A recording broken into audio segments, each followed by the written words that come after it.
రాజన్న సిరిసిల్ల జిల్లా వేములవాడ నియోజకవర్గం కోనరావుపేట మండలంలో వర్షాలు లేవు.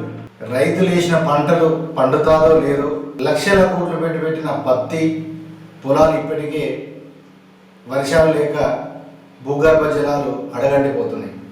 ఈ తరుణంలో రాజన్న సిరిసిల్ల జిల్లా కోనరావుపేట మండలం మామిడిపల్లిలో ఉస్కే క్వారీ ద్వారా దాదాపుగా రోజుకు 100 లారీల ఉస్కేను ఇక్కడ నుంచి అధికారులు పర్మిషన్ ఇవ్వడం జరిగింది. ఆ పర్మిషన్ ద్వారా లారీల ద్వారా ఎక్కడెక్కడికో తీసుకెళ్తున్నారని రైతులు ఆందోళన దిగారు.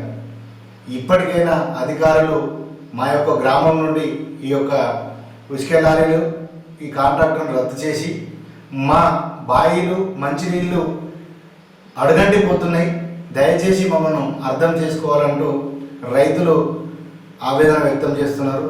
ఇది తెలుసుకున్న రెవెన్యూ అధికారులు, పోలీసు అధికారులు సంఘటన స్థలానికి చేరుకొని విచారణ చేపట్టారు.